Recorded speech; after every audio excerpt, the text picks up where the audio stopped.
Do you think there's a divide in the first ward among, say, if you're going down Broadway and you see all these huge homes and then you see areas where there's projects? Do you think the first ward is kind of I mean, divided? that's a wildly overly simplistic notion.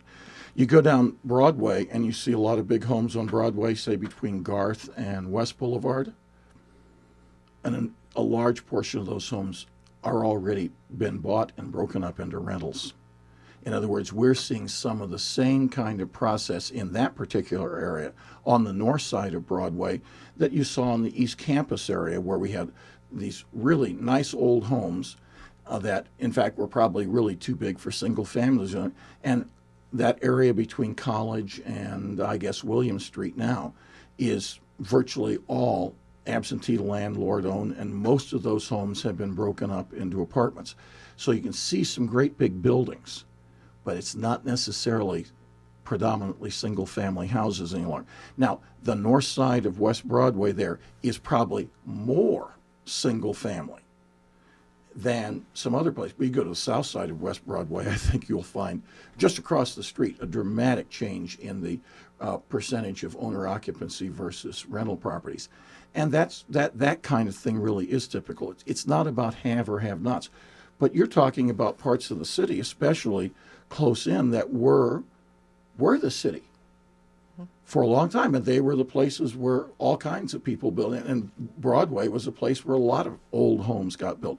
I live on North 9th Street, and compared to some other streets, the houses on that block are a bit bigger.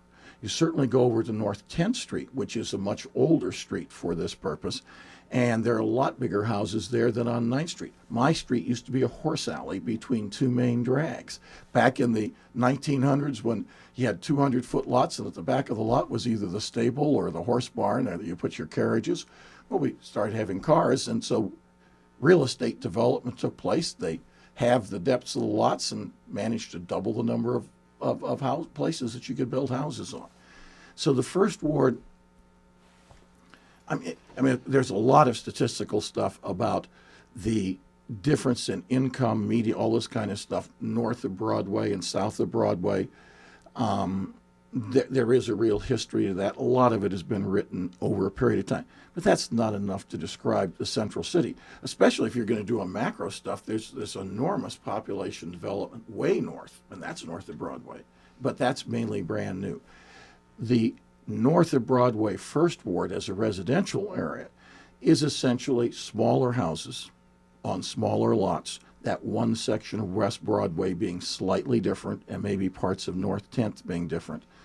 The difference in the residential mix there is that in the north central area, precincts 1A and 1H, and the Douglas Park Ridgeway area, precinct 1D, due to a variety of factors, that has been changed to massively rental property. In fact, the North Central Columbia Neighborhood Association that I was involved in heavily for 13 years, our whole goal was basically to preserve a residential neighborhood, and one of our things was to encourage owner occupancy, to stop that trend, and long-term tenancy. It's not about being against renters. It's about saying, people live someplace for 2 to 3 years. They basically treat properties just like they own it. It's the constant turnover that's the problem. And in our 13 years, basically we created a renaissance in North Central. And by the way, it's the renaissance, and that process and the way we did it is exactly the same kind of thing that I would use on the council and take it up to another level, because we did that facing near. It was a benign hostility from the city government to basically residential areas near the city. Now, the city's changed its attitude in some ways about this, but when we really started growing in 92 and 93, it was no roads were being built except for commercial purposes. There had been no investment in public parks in our area. The school district was holding on to bond money for 10 years that should have been invested in Field Elementary School. Columbia College was ripping down houses all over the place to build parking lots.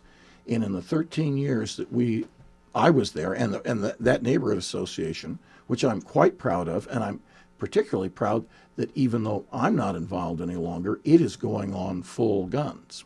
I mean, it's not about creating something and then one of the leaders leaves and it dies. That's happened too much. The association is continuing on. And a lot of organizations that I've been involved in, I'm no longer involved in, but they're still going full tilt. But our goal in North Central was to change a number of vectors, a number of factors that were making it easier for people to come in and play real estate, make it a real estate playground for absentee landlords and speculators. And we've had some success at that. I'm hoping that some of the things, a lot of the things I've learned would help us have some success now with Ridgeway and Douglas Park. But what the people who live west of McBain don't know, and west of McBain is massively residential. The area I live in is 4 public schools, a college, most of the county government, and 350 businesses. The area just on the other side of Providence doesn't have that many businesses, but compared to further west, it has a business community there. But you move further west, you still have mainly smaller houses on smaller lots, but a much higher owner occupancy.